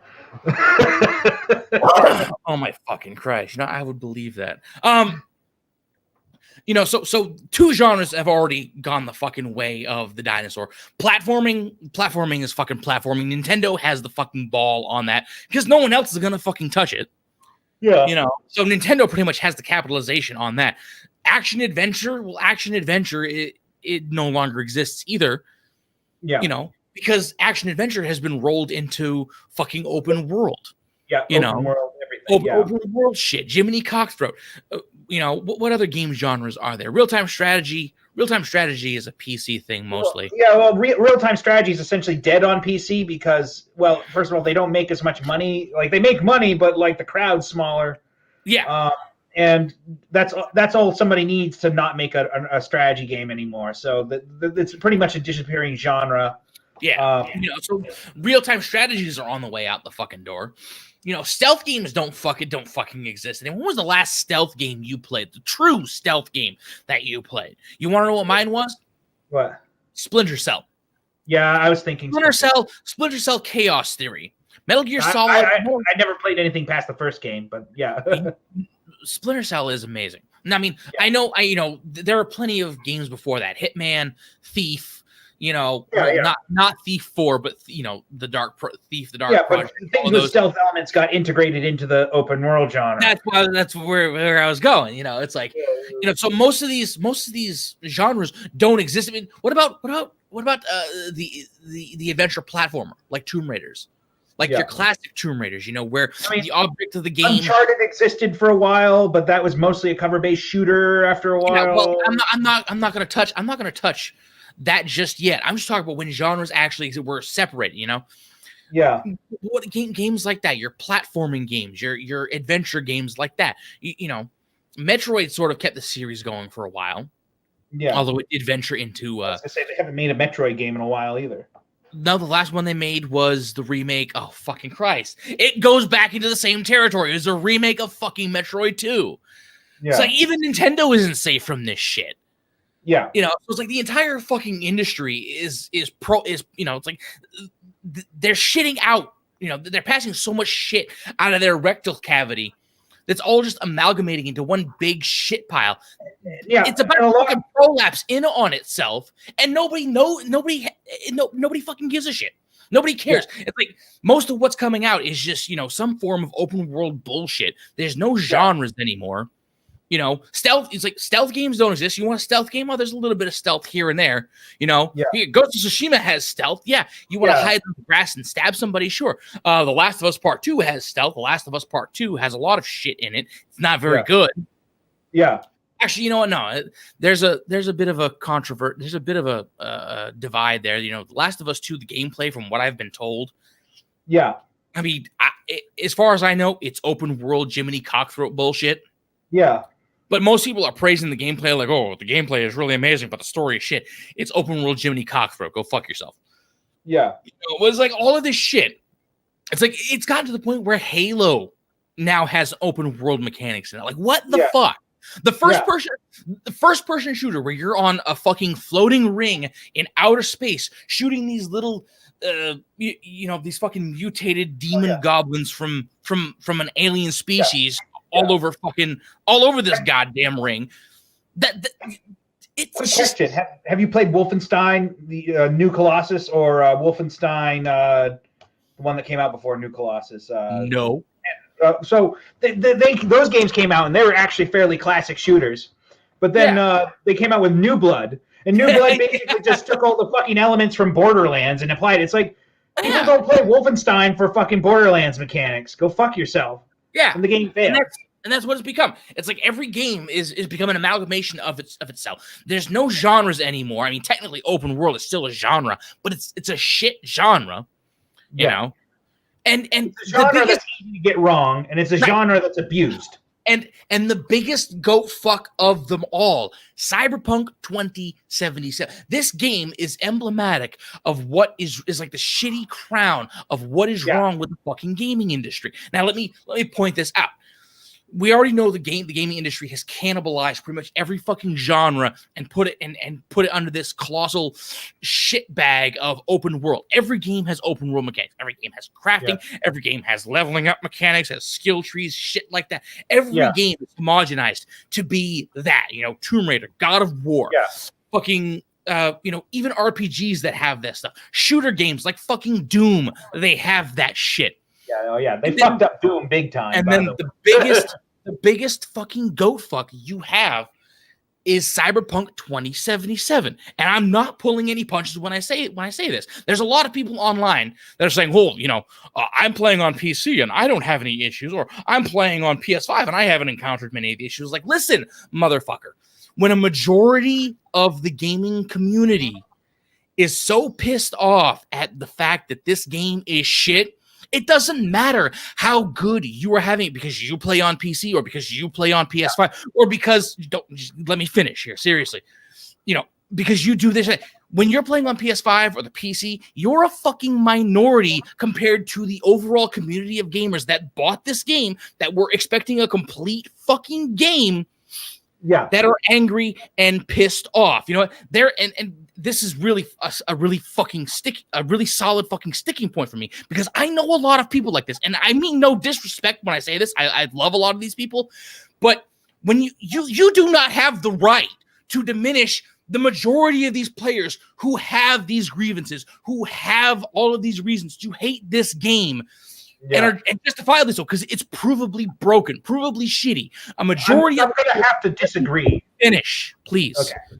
A majority of the people that have bought this game for all consoles, even for the PC and the PS5, there's a majority of them that are encountering more than enough problems to warrant their anger. This minority of people who are anecdotally not having many problems and think everybody else is overblowing it, you do not have the fucking right to diminish the majority of the people who justifiably hate this fucking game and can provably say that they fucked up. You do not have the right to do that. You can fuck off with that anecdotal shit like, "Oh, I think these people are overblowing it." You are a fraction of the fucking community. And a majority of them are pissed off, and they're justifiably so. And that's one of the biggest problems, because this isn't an isolated incident. Look at any other fucking game throughout even the past 5 years. Can I respond to the Cyberpunk thing first? Sure. All right. I'm going to come to the defense of the PC master race on this one and say, no, the fucking PlayStation 4 fanboys need to know that their console's from 2014 and its hardware is dated from 2012. But here, you have to realize that it's old hardware and that Cyberpunk. But not in anti-defense of this, they didn't say anything about that on the box. But I could have told you a year ago that the PlayStation 4 version was a suck dick. I wouldn't have touched it with a 9-foot. Tristan, there's a counter argument, because that's an argument people bring up too. There's a counter argument to that already in the fact that they were developing this game for current gen consoles. They weren't developing this just for PC or just for PS5. They were developing. Listen to me. When this game, Cyberpunk 2077, was in development for 8 years. Okay, it was in pre-production since they were working on The Witcher 3. The Witcher 3 was being made before the PS4 even came out. Okay, so they were working on this game for 8 years for current gen consoles. Okay, let's get that out of the way first, because like I said, it's a common defense. People say that, well, the PS4 hardware is, outdated. The game was designed for current gen consoles in mind. Well, here's the thing. CDPR is and always has been a primarily PC company. No, yeah, right? I know. Well, yes, I know. Just because they made a game that came out on PlayStation 4 doesn't mean that they make PlayStation 4 primarily. The game comes out on PC and gets ported towards PlayStation 4, not the other way around. And that's why their games tend to be technically superior. The problem is that, yes, first of all, they probably shouldn't even bothered with the original PlayStation 4 version. But second of all, the fucking PlayStation 4 specs aren't good enough for a lot of things like that. People just expect too much out of their hardware. Oh my God, you're missing but here's the thing. That's always been brought up as a defense for why CD Projekt Red needs to be let off the hook. That's missing the entire point. Be let off the hook. Everybody who wants a refund should get a fucking refund. Right. But at the same time, people need to have realistic expectations. But this is I know. Listen, goddammit. The crux of the issue isn't what the hardware is limited to. It is what CD Projekt Red has been saying from the fucking beginning. That is what needs to be out of. All right, hold on a second. I'm not defending that. I'm just saying, like, it was obvious to me. I know. And I don't want to sound too angry when I say this, but that is a common fucking defense that everybody talks about. And I'm saying, look, you got to understand. I understand where you're coming from. I understand this shit about as well as you do because I listen to you talk about it. Yeah. Okay. So from a certain perspective, the PS4 and the Xbox One is practically outdated. It's been outdated for a few years. Yeah. Okay. And fine. If that was the case and they were going to put, and they were just going to, it was a bad port, fine. But that's not what went on. That's not why people are pissed off. No. So what went on is that they kept promoting a PlayStation 4 version. They kept promoting an Xbox One version. They didn't. So, like I said, just because it's obvious to me doesn't mean it's that. But it's not even a matter of what's obvious and what's not obvious. It's a matter of what they were pushing. You got to remember. Yeah, they were pushing it. They were pushing it, and I mean, a lot of people got excited, but I think the problem is that people need to also have realistic expectations, and that's also what we were talking about with the Switch.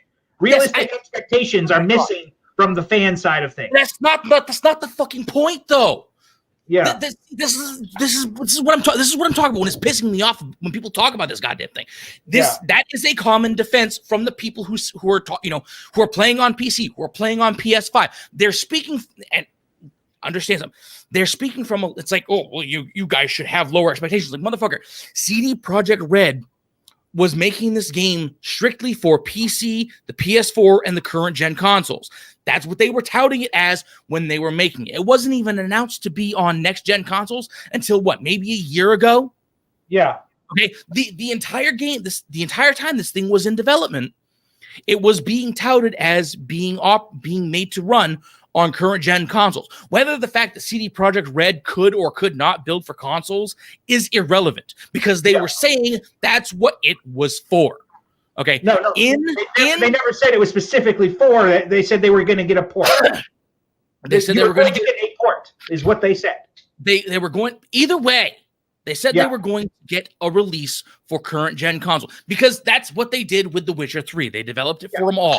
I agree with you. They should give everybody, because they weren't entirely honest, they should give everybody a refund. It's not even a matter of whether they should get refunds or not. My point of contention is the fact that so many people are going out of their way to try and dismiss the majority of the people that hung on to every fucking word that CD Projekt Red was saying because that's exactly what they were saying. Yeah. But at the same time, you shouldn't take every word a corporation throws at you. You know that. I know this. I'm not speaking for myself. I didn't buy into the fucking game. Yeah. But it's emblematic of what's going on in the fucking industry. These fucking developers are saying one thing, trying to appease investors of another, and they're releasing shit products to gamers when they told them it was going to work. Well, the other thing is you got to separate the developer from the corporate side.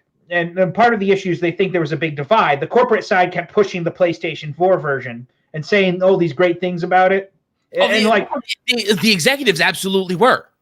Yeah, because one example I can, in your defense, we'll put in your department, is that when I go to the Best Buy in Manchester, there's a big fucking banner, or at least during Christmas, there's this big fucking Cyberpunk banner, and yeah, the prominent icons were the PlayStation and the Xbox. There was no PC icon anywhere, or no Steam, no nothing. It was Xbox and PlayStation 4. So yes, the marketing was lying heavily in the fucking PlayStation 4 and Xbox department.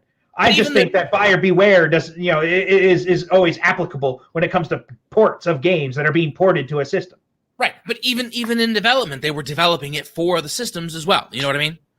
But you develop for your primary platform and then you port down, right? You can't just develop for all platforms. Usually, you have to port from one to the other.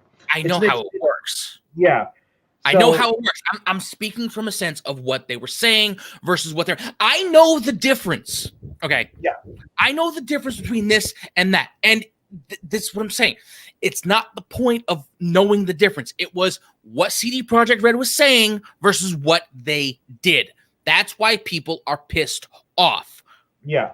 Okay, and like I said, it's emblematic of the industry as a whole. We can argue left and right about whether the PS4 is powerful enough to do this, or whether they were actually developing for the PS4, or whether it was just a port, or what. We can argue about semantics all day fucking long. It doesn't change the fact that CD Projekt Red were writing a check that their ass couldn't fucking cash because they, whatever reason. Yeah. And the fact that happened, in addition to the fact that you have this group of people playing on PC, playing on the next gen consoles. None of this changes the fact that it was obvious this was going to be a thing that happened, right? Like we all saw it coming. Most of us saw it coming, yeah. Yeah, so it's like, I mean, it's like you gotta. I mean, not saying you shouldn't get a refund and that they didn't do scummy shit, but you can also protect yourself by being aware. By keeping track of the development, right? Yeah. When I'm really looking forward to a game, I follow its development. I did it with Twilight Princess. Not that Nintendo releases much, but if you started seeing things going in shit direction, then you might go, well, I guess I don't want that. Right. Right? I guess they weren't releasing, but all they were releasing were PC trailers. They weren't releasing trailers that said recorded on an actual PS4. The trailers. This is what I'm getting to. I'm not, we can, like I said, we can argue about the nuances of what goes on, what people should have done, what people should have, what people did, what people didn't do, what people should have done. It's entirely at fault. They're entirely at fault. What could have been done. That doesn't mean people can run around and not be aware of what's going on. Oh, I'm 100. I'm there with you, but at the same time, this is emblematic of what's going on with the industry. Yeah. And like I said, you're coming from a place. You're coming from a place of an engineering background too. Yeah. You are not a normie. No, I guess you're right. You and I are not normies. Okay, because I know exactly what the fuck you're talking about. Yeah. You know what I mean. I'm there with you, but most gamers are a level of normie that you and I are not. Yeah, well, this is why I have a problem with them, because a lot of them are the Switch owners and do the same shit, right? They're like, "Oh man, I'm going to buy the new Doom game on my fucking Switch and it's going to be great." It's like, no. I mean, if you're pleased with that, I guess it's great. That's Switch owners being stupid. This is a different case entirely. It's the same connection. It's these same people going, "Oh, it's going to be on PlayStation 4. It's going to be great. My PlayStation 4 is just as good as a gaming PC." It's like, no, you can have a PlayStation 4. I have a PlayStation 4, but I have realistic expectations of what that game is going to be like. Right? If I usually don't buy games I can buy on my PC on my PlayStation. But you also have to remember this too. Yeah. The reason people are especially pissed off is because CD Projekt, in the eyes of most people, CD Projekt Red had much more goodwill than somebody like EA or Ubisoft. If Cyberpunk was being developed by somebody like EA, people would have been smelling their bullshit from a mile a fucking way. And you want to know what the truth of the whole matter is that a lot of these companies have they're large corporations with boards of directors that are douchebags. Oh yeah. Right? The concerns are not putting out a good product. It's getting that stock price up. Oh yeah. Stock prices Now keep in mind the stock price for CD Projekt Red went up as they kept putting all this shit out, right? Because their investors, because they were telling their investors, this is where the core of the issue is. It's companies with investors are putting out shit products because or at least they're not shit products, but products that they cater to the most people possible, right? That's where I was leading with all of this. This is the whole crux of the issue with the industry. I point to CD Projekt Red because it is. I'm not gonna say it's the epitome of everything. Yeah. There are other games that demonstrate this perfectly, but when you try to point out something like EA, people kind of shrug their shoulders and say, "Oh, it's EA. What do you expect?" Yeah. When it's somebody like CDPR, who had so much goodwill. I mean, much of that goodwill wasn't necessarily deserved because they have a history of even some of the PC games in the past have been kind of glitchy. Like the original Witcher is a little weird. Like the Witcher 3, to the console, it was shit. It wasn't until like 2 or 3 years later it was patched up. But it's like this right here is emblematic because it snapped people out of their fucking trance. And most of these people that are a little late to the fucking party because they would let it slide. It's like, oh, it's just EA, you know what I mean? If it was anybody else, they would have just rolled thehave eyes. They wouldn't have been as angry as they are. But because it's CD Projekt Red, even though it's shit many of us could have seen coming, many people should have seen coming. Yeah. At the end of the day, CD Projekt Red shit the bed so fucking bad. Yeah. And, out of just, with everything that they were saying, the fact that it was running surprisingly well on current gen consoles. I mean, let's be real. I don't expect a PS4 to look fucking phenomenal compared to a gaming PC. No, me neither. Like the PS4 doesn't have to. It just has to. The PS4 has to. You have to shove the game in there, and it has to fucking work. And that should be the expectation. That was also one of the biggest issues. It wasn't necessarily how it looked, although that did play a part. Well, that's what sells the consoles is ease of use, right? Yeah.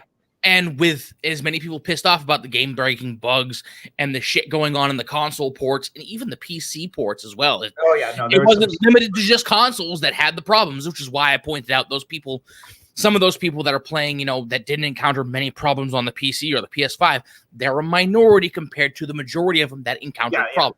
Not just on PS4 or Xbox One, but all of it around. A majority of the player base entirely. You can go around to a lot of these games that are like that you complained about tonight, and if you look at the way each of those companies is constructed, they're big companies with boards of directors full of, and they're catering to stockholders, not to gamers. The gamers are the product, or the stock is the product, not the game, right? Yeah, and that's the problem. Now, when you look at more independently owned companies like Falcom, is they're a Japanese company, but they're independently owned. They're owned by themselves. They don't have shareholders. Right. So they make good games. Fucking Valve. Valve is independently owned, right? They run Steam. Steam doesn't treat gamers like shit yet. I mean, sometimes they're a little iffy, but in general, no. Steam is just as bad from the other direction. They don't treat gamers bad. They don't curate their fucking content. That's what they don't do. Yeah. I made this point. I made this point in my stupid rant that I went on in the chat last night. The thing with Steam, I found more Don't anime. Get too far off on Steam. I'm just saying the reasons why Steam is good. A lot of reasons. No, but I'm just saying. Well, I'm just gonna say Steam is emblematic of another problem from a different direction. They have a curation problem, and I'm making the point. There's more shit that I found on Steam, like anime, hentai, porn games. I found more there in a month than I have on Newgrounds in this entire fucking lifetime. Yeah. Well, actually, at least Newgrounds can host them for free. Honestly, old digital storefronts are full of garbage right now. I know, but I used to when my PlayStation 3, when I was playing on that, every week there'd be like a new unload of like digital games and stuff, and I'd look through them like, I like that one. I'll pay $10 for that game, and sometimes I get a great game. Most of the games I bought that way were actually pretty. Yeah, but it's just like compared to Steam. Yeah, the PlayStation 4 changed everything. Right? You don't see this like nice unloading, but they allow tons of bullshit. If you ever watch Jim Sterling, he's annoying. And I don't. But he makes good points about this. Like there's this one called Life of Black Tiger that made it onto PlayStation 4. Oh, Jesus. It's absolutely atrocious, but it's emblematic of the issue. It's like there's no quality control. But anyway, the bigger point is that companies that are owned by large groups of, they have boards and they have shareholders and shit, they're shitty because they have to cater to the shareholders. Therefore, they're going to make dumb moves, like they're going to market the game out the ass, and the marketing is not going to reflect the truth. No, it's not. Right. Like I said, it's just, like I said, all of this is just, like I said, I point to CDPR and Cyberpunk because it's one of those things that is so much of a goat fuck. Like, there's no way you can deny that this shit, that there's a problem in the industry. There's a rot at the core of the industry. If you look at what's going on, like I said, it's not just there. If you look at what's going on, most of what's released now is AAA releases. Yeah. Okay. AAA releases, the Jiminy Cockthroat, by the way, the fucking remakes, the reboots, and like I said, if they're not one of those three, they're shit, that follow the open world formula to a fucking T, and it still becomes shit anyway. You have that dominated by the mainstream market, and you have the indie developers, which are mostly dominating Steam. Yeah. And you know what? Let's be real. Indie developers have their own goddamn problems. They're chasing nostalgia with the fucking 16-bit, the pixel art and shit like this, and trying to be, some of them are trying to be like Sundance film festivals for video games. So it's like they're not exempt from their own problems. So we're almost to the end of this, but I've got a video. It's an old YouTube video, so if they get mad at us for me sharing it. I do. While you're talking about that, I do say, like Sundance, they try to be Sundance Film Festival for games, is because, I watch a lot of Zero Punctuation, and I know Yahtzee is biased as hell. He's a critic. He's been doing this for a long time, so he has a very low tolerance for really stupid shit. Yeah, but he talks a lot about indie games because he's fucking sick as shit of mainstream games. And a lot of the indie games that he feels the need to rip apart are the kind of games that try to make an artistic statement. Yeah, yeah. Like one of my favorite ones that he talked about was a game called Gris. Yeah. Which is like French. I'll have to share the link with you. Yeah, yeah. But it's just share me the link, but I got to get going to bed because it's 11 o'clock. But let me share this old video. One more bit to go. Yeah, yeah.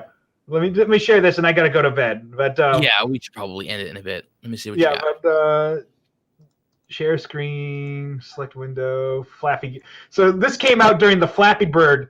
Oh my god. So this is why it's a bit old, but like it's Flappy Game, the movie. Flappy Bird what? Dead. No. Flappy Bird isn't dead. Christianity didn't die with the crucifixion of Jesus Christ. Are you sharing the audio? Is the audio not? It's being picked up through your microphone. It's not that great. Okay, give me a second. Software or video game developer. How about is it working now? No, because it's being picked up through it's coming out of your speakers and being picked up by your microphone. Okay, you're not sharing. I muted the mic. Let me pause this shit. I say because you got to share the audio with StreamYard itself. All right, how do I do that? Just fucking. I think under share screen there should be a little box that comes up when you select what you want to share. There should be a little checkbox in the corner that says share audio. Maybe I'll just send you the link and you share it. Fuck it, because I've just set up this computer. Give me a second here. All right, it's fine.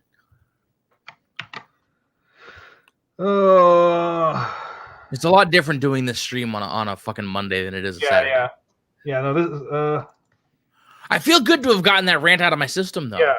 Because it's just been festering. It's like obviously I'm generalizing a certain bits here and there. Yeah. But it's like, okay, let me see this. Okay. You'll love this one because it exemplifies the problem.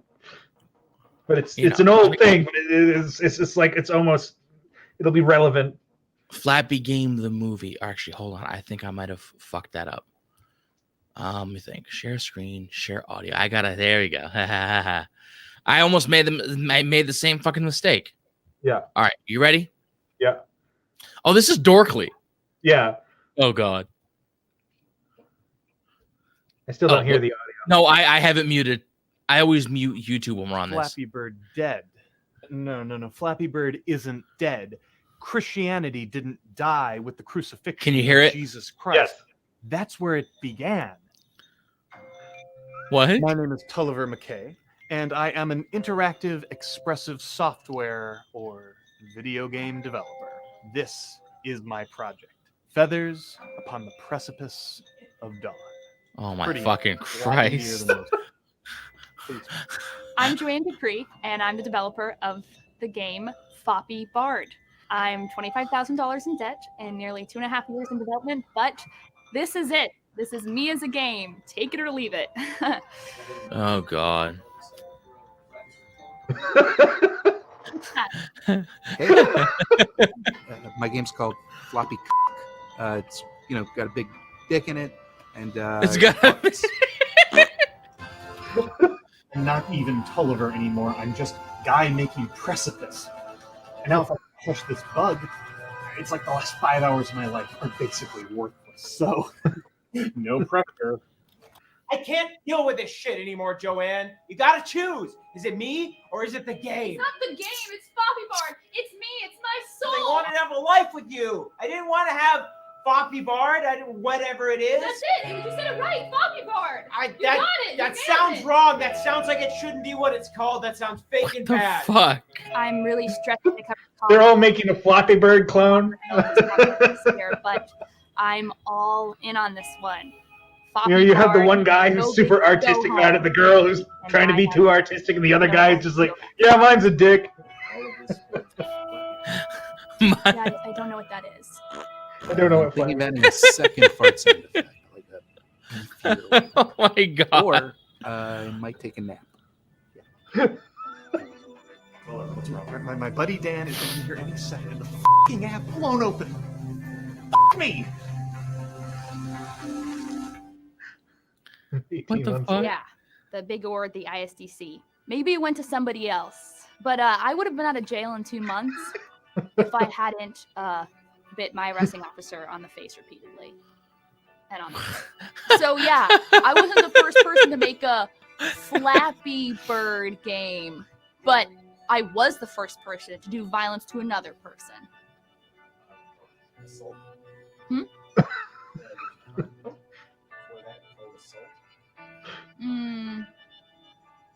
That's beginning to make sense in terms of the conversations I've been having. I was Icarus, and I flew too close to the sun. It would be an understatement to call Precipice an over-ambitious project, but I have a different life now. A simpler life. Are you happy? No. No, oh God, no. You serious? I'm drinking my own pee. What the fuck? Is he real? Yeah, Beth, what? Floppy Cock is easily the best Flappy Bird clone I've played. It was a wildly intelligent design decision for there to be only a single fart sound effect. 5 out of 5 stars. We live in a golden age for software development. We're able to take our deepest flaws and vulnerabilities. Oh my Put them God. into an image that we insert into an already existing game. And this isn't just a game anymore. It's a mirror that reflects what it means to be human. And that's beautiful.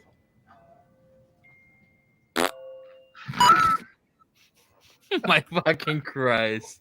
I don't know. I think that that's indie developers in a nutshell. Like, look, we're all cloning something! Yay! Yeah, it's like, oh my fucking Christ.